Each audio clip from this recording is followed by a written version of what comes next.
हम लोगों ने फर्स्ट पार्ट में देखा काइनेमेटिक्स किसे कहते हैं, उसके बारे में जाना काइनेमेटिक्स की। काइनेमेटिक्स एक साइंस है जो कि डिस्क्राइब करता है मोशन को डिस्क्राइब करता है और बताता है वर्ड्स में, डायग्राम में, नंबर में, ग्राफ में और इक्वेशन में। अगर इसको बोला जाए तो ये अगर दूसरे शब्दों में बोला जाए तो इसे बोला जाएगा ब्रांच ऑफ मैकेनिक्स है, जो कि डील करता है मोशन ऑफ पार्टिकल्स। मतलब कोई भी ऑब्जेक्ट अगर मोशन में है उससे डील करता है कौन? काइनेमेटिक्स डील करता है। काइनेमेटिक्स के तीन इक्वेशन होते हैं, v is equal to u plus a t, s is equal to u t plus half a t square, और तीसरा v square minus u square is equal to two a s. तो ये हम देखेंगे यहाँ पे। उसके बाद इसमें हम देखे थे, कुछ वैल्यू देखे थे, जिसका v का वैल्यू v का v जिससे रिलेटेड है उसे हम बोलते हैं फाइनल वेलोसिटी, और u जो u को इनिशियल वेलोसिटी, t को टाइम बोला जाता है, s को डिस्प्लेसमेंट बोला जाता है, और a फॉर एक्सेलरेशन होता था। अब इसमें हम लोगों ने देखा मोशन चार प्रकार के होते हैं, जिसमें हम लोगों ने देखा था पहला random motion, translational motion, rotational motion और ऑक्सीलरेटरी मोशन, जिसे हम लोग वाइब्रेटरी मोशन भी कहते हैं। और मोशन को भी हम डिफाइन किए थे। मोशन किसे कहते हैं? कोई भी ऑब्जेक्ट अगर अपना पोजीशन चेंज कर रहा है टाइम बीतने के साथ, उसे हम मोशन कहते हैं। और रेस्ट किसे बोलेंगे? कोई भी ऑब्जेक्ट अपना पोजीशन नहीं चेंज करे टाइम बीतने के साथ, उसे हम क्या बोलेंगे? रेस्ट बोलेंगे। उसके बाद हम लोगों ने देखा था मोशन में देखा था रैंडम मोशन। जिस रैंडम मोशन में कोई भी पार्टिकल्स जो है वो रैंडमली मूव करेगा, उसका कोई डेफिनिट पाथ नहीं होगा, उसे हम बोलेंगे रैंडम मोशन। जैसे एग्जांपल देखे थे गैस का, डस्ट का, जो कोई कंटेनर में रख दे उसका सबका वेलोसिटी अलग अलग डायरेक्शन में होगा, तो उसे हम क्या बोलेंगे? Random motion. इसका वेलोसिटी इस डायरेक्शन में होगा, इसका इस डायरेक्शन में होगा, इसका इस डायरेक्शन में होगा। मतलब कोई भी डिफरेंट पाथ नहीं है, कोई भी पार्टिकल्स किधर भी जा सकता है, कोई एकदम पाथ नहीं है, तो इसे हम क्या बोलेंगे? Random motion. ट्रांसलेशनल मोशन हम लोगों ने देखा था, जो सारे पार्टिकल्स का ना, कोई भी बॉडी का सारे पार्टिकल्स का डिस्प्लेसमेंट सेम होगा। इसमें दो तरह का, एक ट्रांसलेशनल मोशन का दो तरह का पाथ होता है, एक होता है स्ट्रेट पाथ, एक होता है कर्व पाथ। अगर स्ट्रेट पाथ में मोशन हो रहा है उसे रेक्टिलिनियर मोशन बोलते हैं, और कर्व पाथ में हो रहा है उसे कर्विलिनियर मोशन बोलते हैं। इसमें ट्रांसलेशनल मोशन के दो टाइप होते हैं, एक था रेक्टिलिनियर मोशन, एक था curvilinear motion. Motion along a straight line उसे हम क्या बोलते हैं? स्ट्रेट लाइन, उसे हम रेक्टिलिनियर मोशन बोलते हैं, और motion along a curve line उसे हम कर्विलिनियर मोशन बोलते हैं। पार्ट 2 में हम लोगों ने देखा था रोटेशनल मोशन के बारे में। कोई भी ऑब्जेक्ट अपने ही एक्सिस पे अगर गोल गोल घूम रही है उसे हम रोटेशनल मोशन करते हैं। जैसे हम सबसे बेस्ट एग्जांपल हो गया fan, motion of fan. Motion, जो पंखा जो मोशन करता है एक पॉइंट पे फिक्स होता है, और दूसरा वो घूमते रहता है अपने चारों ओर चक्कर, मतलब वो अपने चारों ओर घूमते रहता है, तो उसे हम क्या बोलते हैं? रोटेशनल मोशन बोलते हैं। अर्थ भी जो चक्कर लगाता है अपने ही एक्सिस पे, तो उसे हम क्या बोलते हैं? रोटेशनल मोशन, जिसके कारण दिन और रात होता है। ऑक्सीलरेटरी मोशन में हम लोगों ने देखा था कि टू और फ्रो मोशन होता है, कोई एक पॉइंट पे फिक्स होगा, कोई एक पॉइंट पे फिक्स होगा, तो यानी टू एंड फ्रो मोशन करेगा, और फिक्स फिक्स पॉइंट पे, ठीक है, कोई फिक्स पॉइंट पे। जैसे पेंडुलम होता है घड़ी का, एक ही समय पे वो क्या करता है? एक मोशन कंप्लीट कर देता है। उसको क्या बोलेंगे? ऑक्सीलरेटरी मोशन बोलेंगे। जैसे पेंडुलम क्लॉक बोल गया, गिटार का जो स्ट्रिंग होता है वो भी, उसे हम क्या बोलते हैं? ऑक्सीलरेटरी मोशन। वो भी एक बार खींचने के बाद वो एक मोशन कंप्लीट होने के बाद में एक टाइम पीरियड में एक मोशन कंप्लीट कर देता है, तो उसे ऑक्सीलरेटरी मोशन बोलेंगे या वाइब्रेटरी मोशन बोलेंगे। वाइब्रेटरी मोशन के कारण तो आपको साउंड भी प्रोड्यूस होता है। उसके बाद स्केलर क्वांटिटी आ गया, वेक्टर क्वांटिटी आ गया। स्केलर क्वांटिटी वो होता था जिसके पास सिर्फ मैग्नीट्यूड हो, डायरेक्शन नहीं हो, बट वेक्टर क्वांटिटी के पास मैग्नीट्यूड भी होगा और डायरेक्शन भी होगा। हम लोगों ने एग्जांपल देखा था डिस्टेंस, स्पीड, मास, डेंसिटी, ये सब स्केलर का एग्जांपल था। लेकिन वेक्टर में क्या था? वेलोसिटी था, एक्सेलरेशन था, फोर्स था, स्पीड था। तो फोर्स क्या, ये स्पीड और वेलोसिटी में क्या अंतर है? तो स्पीड में सिर्फ स्पीड में कितना फास्ट वो मूव करा, लेकिन वेलोसिटी आपको बताता है कि उसका स्पीड के साथ साथ डायरेक्शन भी बताता है। अब हम लोग पार्ट 3 में देखेंगे, डिस्टेंस देखेंगे और डिस्प्लेसमेंट देखेंगे। पार्ट 3 में डिस्टेंस और डिस्प्लेसमेंट दोनों देखेंगे। तो डिस्टेंस क्या होता है और डिस्प्लेसमेंट क्या होता है? तो डिस्टेंस अगर बोला जाए तो डिस्टेंस एक स्केलर क्वांटिटी है, और ये डिस्प्लेसमेंट है एक वेक्टर क्वांटिटी है। तो हम सबसे पहला पॉइंट क्या देंगे इसका? सबसे पहला पॉइंट अगर दिया जाए तो ये आपका कौन सा क्वांटिटी आ जाता है? स्केलर क्वांटिटी आ जाता है, डिस्टेंस, स्केलर क्वांटिटी। बट ये जो है डिस्प्लेसमेंट आपका वेक्टर क्वांटिटी आता है, वेक्टर क्वांटिटी। अगर देखा जाए, अब हम लोग डिस्टेंस को समझेंगे। डिस्टेंस एक्चुअल पाथ अगर वो बोला जाए, अगर इसी को डिफाइन किया जाए तो क्या बोलेंगे इसको, how much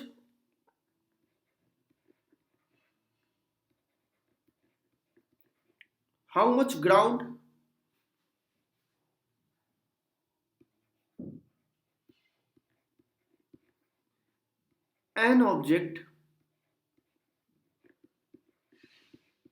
an object has covered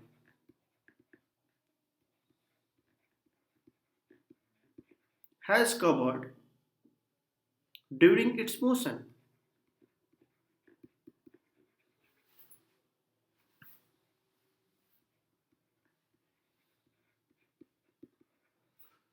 distance किससे बोलेंगे, how much ground an object has covered during its motion. मतलब कोई भी ऑब्जेक्ट कितना, मतलब कितना ग्राउंड कवर कर रहा है, मतलब कितना डिस्टेंस कवर कर रहा है वो अपने मोशन के समय, उसे हम लोग डिस्टेंस बोलेंगे। और अगर इसको डिस्प्लेसमेंट बोला जाए तो डिस्प्लेसमेंट क्या हो गया आपका, डिस्प्लेसमेंट अगर को वो देखा जाए कि इसे बोला जाएगा shortest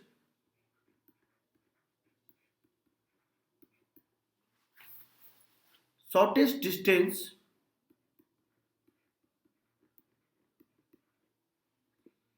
between initial position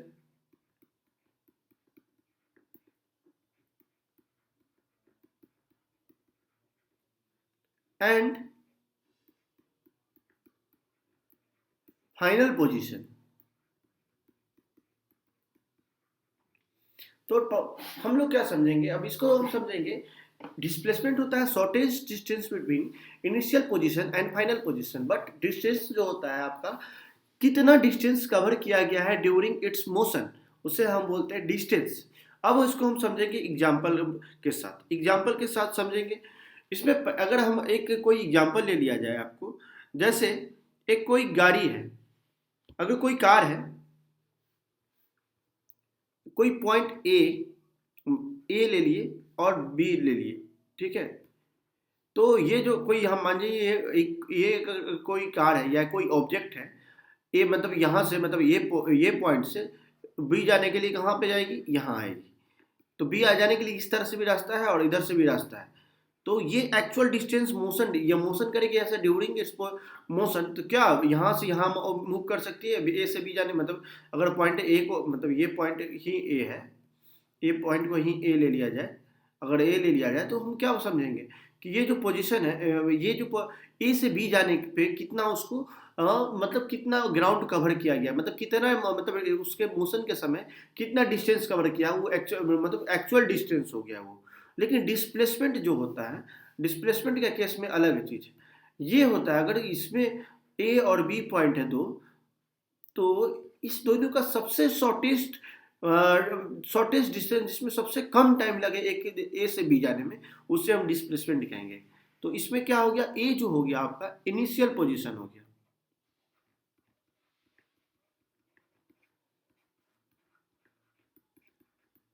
but ये जो बी है आपका क्या हो गया, फाइनल पोजीशन।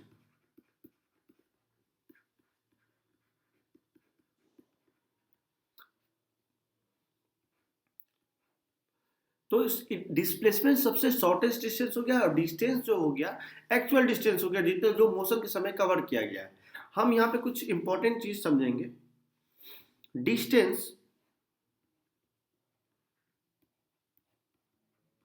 डिस्टेंस जो होता है वो डिस्प्लेसमेंट के बराबर हो सकता है।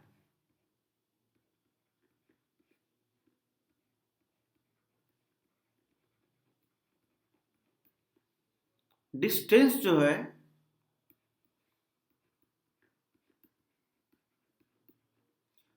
डिस्प्लेसमेंट से बड़ा हो सकता है।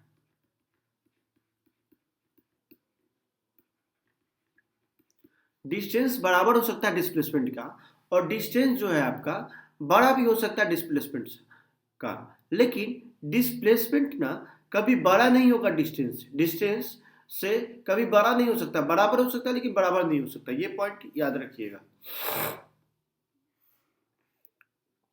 डिस्टेंस ना डिस्प्लेसमेंट के बराबर होता है, लेकिन डिस्टेंस डिस्प्लेसमेंट ना कभी बड़ा नहीं हो सकता डिस्टेंस से, और डिस्टेंस से बड़ा हो सकता है आपका डिस्प्लेसमेंट से। ठीक है, अब हम लोग आगे देखेंगे इसमें आपको ये डिस्प्लेसमेंट का निकालने का एक तरीका है जिससे हम लोग देखेंगे। हम अगर देखा जाए डायरेक्शन में, तो हम लोग को पता है यहाँ पे,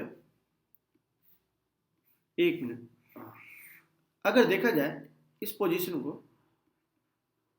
तो ये ऊपर में आ जाता है नॉर्थ, नीचे आ जाता है साउथ, आपको इस डायरेक्शन में आ जाता है ईस्ट, इधर आ जाता है वेस्ट, तो ईस्ट वेस्ट। अब हम लोग देखेंगे यहाँ पे ये क्या हो गया, ओ पॉइंट, मतलब यहाँ पे ले लिए। अगर कोई ऑब्जेक्ट या कोई आदमी यहाँ से यहाँ गया, कितना किलोमीटर चला, 3 किलोमीटर ईस्ट गया वो, 3 ईस्ट कितना गया, 3 किलोमीटर, और ईस्ट लेने के बाद वहां से यहाँ साउथ के डायरेक्शन में वो 4 किलोमीटर मूव कर गया, तो पूछा जाएगा कि इसका डिस्प्लेसमेंट क्या हो गया। तो ये हो गया इनिशियल पॉइंट, ओ वाला पॉइंट, और ये जो बी पॉइंट है ये हो गया फाइनल पॉइंट।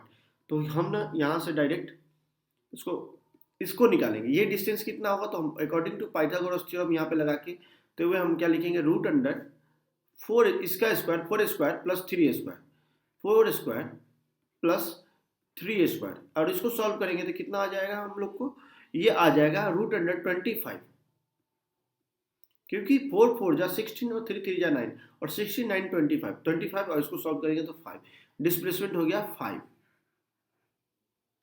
ठीक है, अब हम लोग देखेंगे स्पीड। स्पीड किसे कहते हैं, स्पीड के लिए हम लोग देखेंगे, स्पीड के टाइप देखेंगे, और स्पीड कहते किसे इसे देखेंगे। ठीक है, तो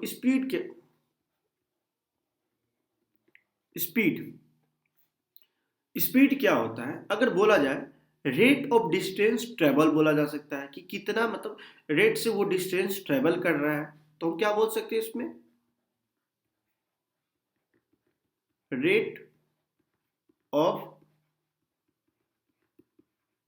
डिस्टेंस ट्रेवल्ड। ठीक है, रेट ऑफ डिस्टेंस ट्रेवल को हम क्या बोल सकते हैं, स्पीड बोल सकते हैं।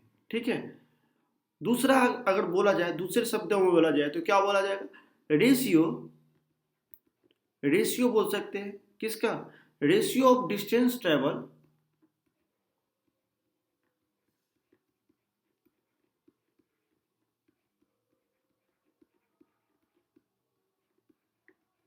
ratio of distance traveled to the time taken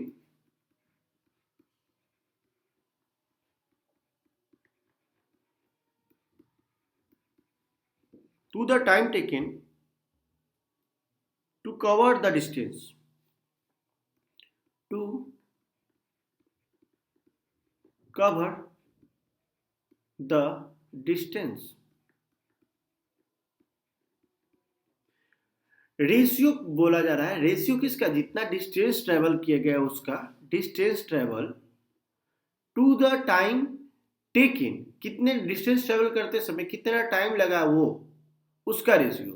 तो ये हो गया स्पीड। अगर इसको और इजीली अगर बोला जाए तो हम बोल सकते हैं how fast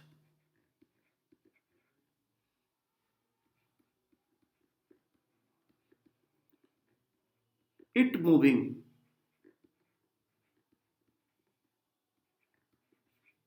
how fast it moving, अगर इसे देखा जाए तो स्पीड क्या हो गया, कितने फास्ट कोई भी ऑब्जेक्ट कितना फास्ट मूव कर रहा है, अगर बोला जाए तो ये भी बोल सकते हैं कि कितने रेट से डिस्टेंस ट्रेवल कर रहा है।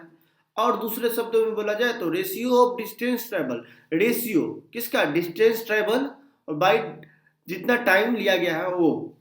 तो हम लोग अगर स्पीड का फॉर्मूला देखें तो स्पीड इक्वल टू क्या हो जाता है आपको, स्पीड इक्वल टू हो जाता है डिस्टेंस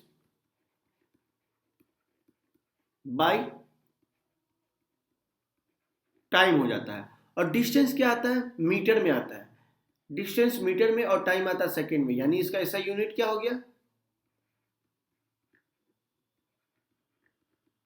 ऐसा यूनिट हो गया मीटर पर सेकेंड, ऐसा यूनिट। अब हम लोग देखेंगे स्पीड में, स्पीड के टाइप्स देखेंगे।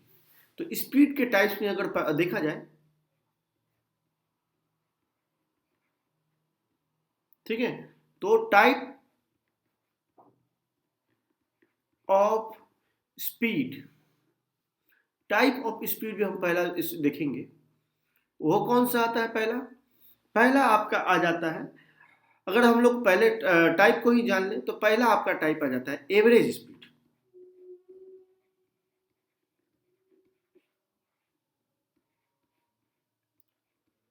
दूसरा आपका आ जाता है इंस्टंटेनियस स्पीड।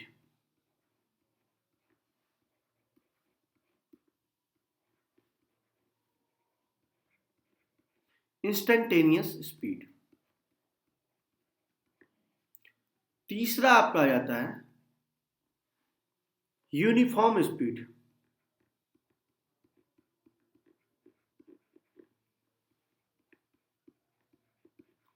और चौथा आ जाता है आपका नॉन यूनिफॉर्म स्पीड।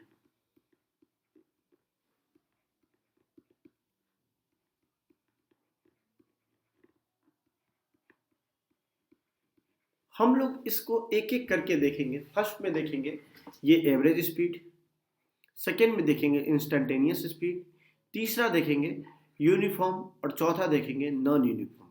तो पहले हम लोग स्टार्ट करते हैं एवरेज स्पीड से। एवरेज स्पीड को अगर देखा जाए तो एवरेज स्पीड किसे बोलेंगे? तो हम लोग यहाँ पहले लिखेंगे एवरेज स्पीड।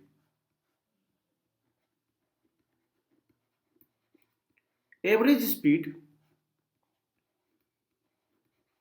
एवरेज स्पीड क्या होता है? एवरेज स्पीड के लिए हम लोग समझने के लिए एक ग्राफ को यूज करेंगे।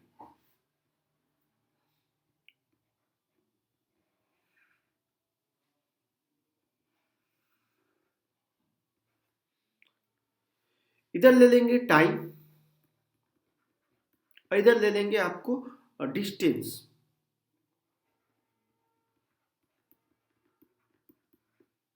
और यहां पे देंगे T1, T2,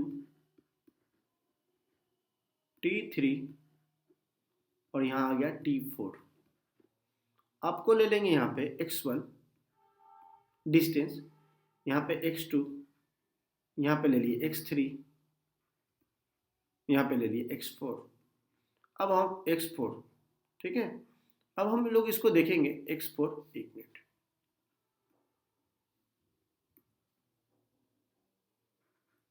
हम थोड़ा इसको थोड़ा जूम कर दे। हाँ, अब डिस्टेंस जो है क्या, ये इधर डिस्टेंस हो गया, इधर टाइम हो गया। अब हम लेके देखेंगे अगर कोई ऑब्जेक्ट यहाँ से मूव करना स्टार्ट किया तो फर्स्ट में वो मूव किया यहाँ पे, तो उसमें ये पॉइंट इसको हम मिलाएंगे यहाँ पे आया, ठीक है। x1 डिस्टेंस t1 टाइम में ट्रेवल कर दिया। अब दूसरा अगर देखा जाए तो अब यहाँ से ये ट्रेवल किया इस डायरेक्शन में, तो यहाँ पहुंचा तो x2 टाइम ट्रेवल कर लिया t2 टाइम में वो।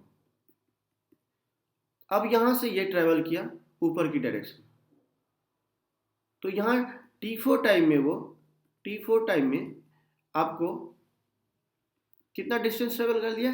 x3 डिस्टेंस ट्रेवल कर दिया। अब देखेंगे, अब इसको अगर देखा जाए तो ये t5 टाइम में, मतलब t4 टाइम में कहाँ ट्रेवल कर दिया? x4 के पास ट्रेवल कर दिया। तो हम लोग इसको देखते हुए एवरेज स्पीड निकालेंगे। एवरेज स्पीड को अगर डिफाइन किया जाए, अगर हम डिफाइन करेंगे तो क्या लिखेंगे हम? एवरेज स्पीड को अगर डिफाइन करेंगे तो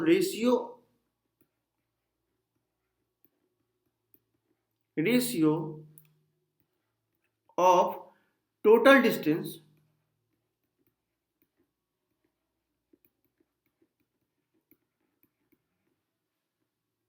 टू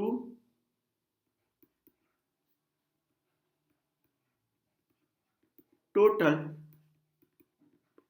टाइम टेकन। कितना, मतलब टोटल डिस्टेंस करने में कितना टाइम लगा है।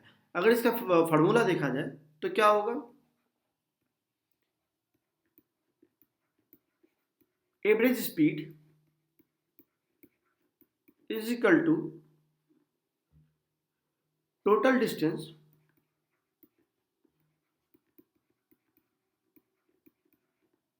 Bye total time.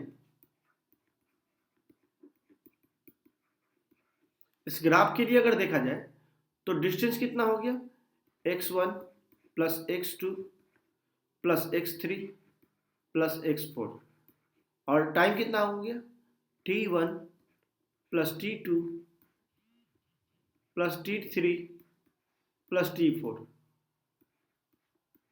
ये आपका आ गया एवरेज स्पीड। तो एवरेज स्पीड हो गया। अब हम लोग देखेंगे ये हो गया आपका एवरेज स्पीड। अब हम लोग देखेंगे instantaneous speed.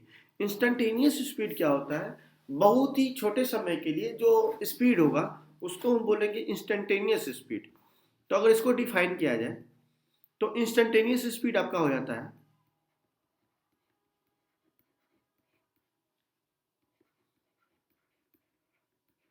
Instantaneous instantaneous speed क्या हो जाता है, अगर इसको डिफाइन किया जाए तो क्या लिख सकते हैं हम इसको, ये एकदम छोटे से समय के लिए होगा, लगभग लगभग सेकंड से भी कम का जो स्पीड हो, सेकंड से कम समय में जो स्पीड होगा उसको हम बोलेंगे इंस्टेंटेनियस स्पीड। अगर इसको डिफाइन करेंगे तो हम लिखेंगे, इससे फर्स्ट पॉइंट लिखेंगे, speed of particles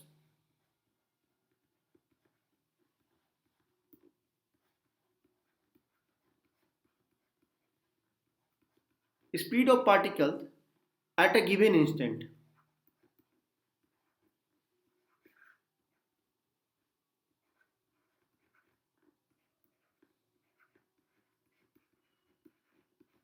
speed of particle at a given instant, ये बोल सकते हैं कोई एक इंस्टेंट पे एकदम कम समय पे उसका क्या स्पीड था, उसको हम इंस्टेंटेनियस स्पीड बोलेंगे। दूसरा अगर बोला जाए कि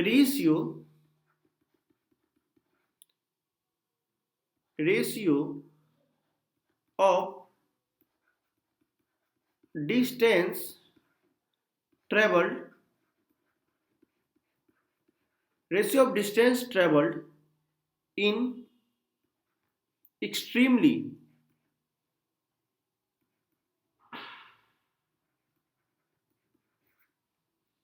स्मॉल इंटरवल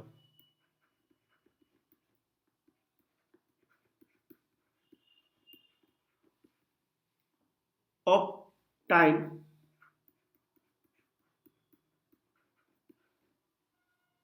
टेंडिंग जीरो।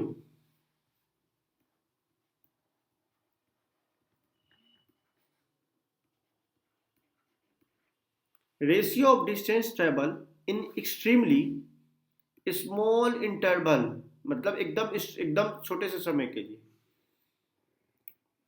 जब एकदम एक्सट्रीमली के बारे में बात हो तो हम लोग उस समय लेते हैं ये डी लेते हैं, मतलब यहाँ पे स्पीड का फॉर्मूला आपका आ जाता है डिस्टेंस बाई टाइम, सॉरी, ये डिस्टेंस बाई टाइम आ जाता है। तो हम डीएस मतलब एकदम छोटे से स्पीड, जो इसको डीएस को हम इंस्टेंटेनियस स्पीड बोलेंगे। यहाँ पे डीएस एकदम छोटे से स्पीड को हम बोलते हैं इंस्टेंटेनियस स्पीड। ठीक है, तो टी फॉर टाइम हो गया, और डी डी एस डी उसमें लगाया जाता है जो वेरी वेरी स्मॉल हो। डी इसके लिए इसको लिखा लिखा जाएगा वेरी वेरी स्मॉल, जो कि लगभग लगभग जीरो से थोड़ा सा ऊपर, बस उसे बोला जाएगा। तो यहाँ पे क्या आ जाएगा इसका फॉर्मूला, डी एस बाई ये एवरेज स्पीड इजकल टू, ठीक है, एवरेज, तो यहाँ पे मतलब जो स्पीड है जो डिस्टेंस है, ठीक है, तो वो भी आ जाएगा डी में। ठीक है, तो डी एस ये आ जाएगा, एवरेज स्पीड को बोला जाएगा डी एस। ठीक है, एकदम छोटे से स्पीड को बोला जाता है। अब हम लोग देखेंगे यूनिफॉर्म और नॉन यूनिफॉर्म।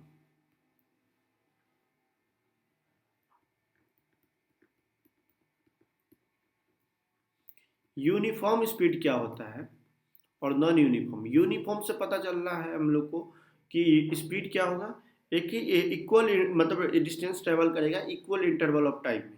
तो इसको हम क्या लिख सकते हैं, equal distance travelled equal distance travelled in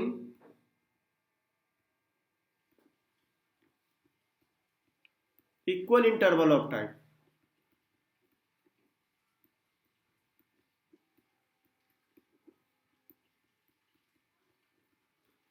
uniform speed उसको बोला जाता है distance, equal distance travel in equal interval of time, उससे हम क्या बोलेंगे, यूनिफॉर्म स्पीड। अगर अगर नॉन यूनिफॉर्म के बारे में बात किया जाए तो नॉन यूनिफॉर्म को हम लोग वेरिएबल स्पीड भी बोल सकते हैं।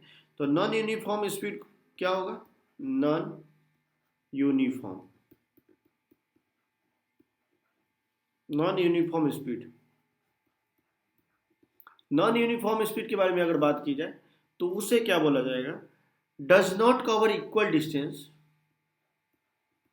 Does not cover does not cover equal distance in equal interval of time।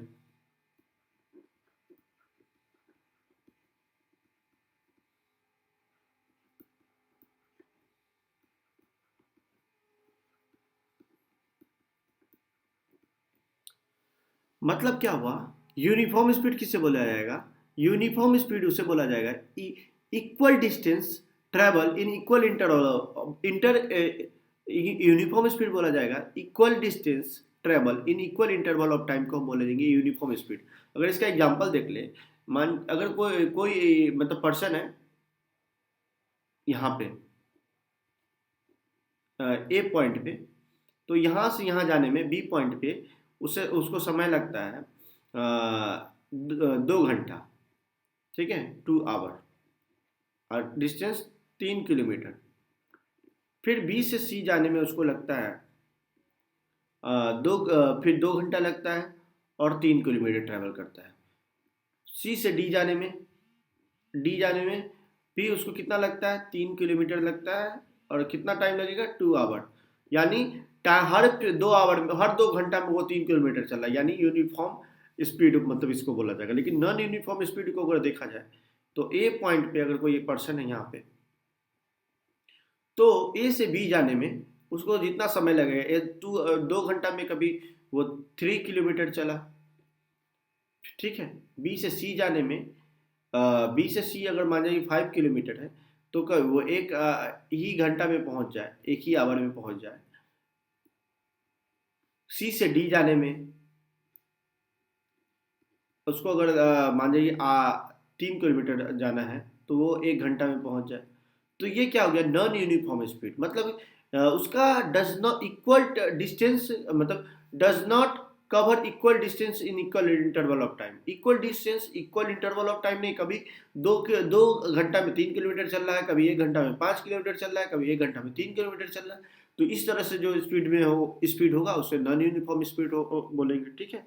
तो हम लोग देखें इसके बारे में, स्पीड के बारे में। तो हम लोग हम लोग आज क्या क्या देखें, डिस्प्लेसमेंट देख लिए, डिस्प्लेसमेंट देखे, डिस्प्लेसमेंट के बाद देखिए स्पीड, स्पीड का टाइप देखे, टाइप में देखिए average speed, instantaneous speed, uniform speed और नॉन यूनिफॉर्म स्पीड।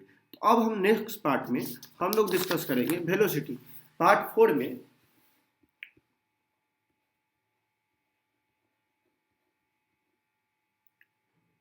में हम लोग डिस्कस करेंगे वेलोसिटी के बारे में, वेलोसिटी का टाइप के बारे में डिस्कस करेंगे कि वेलोसिटी कितने प्रकार का होता है। उसके बाद हम लोग उसके नेक्स्ट पार्ट में हम लोग डिस्कस करेंगे एक्सेलरेशन के बारे में। तो पार्ट 4 में हम लोग देखते हैं वेलोसिटी के बारे में कि वेलोसिटी किसे कहते हैं, स्पीड और वेलोसिटी में क्या अंतर है। तो हम लोग देखेंगे नेक्स्ट पार्ट में किसके बारे में, वेलोसिटी के बारे में। ठीक है, आज के लिए थैंक यू।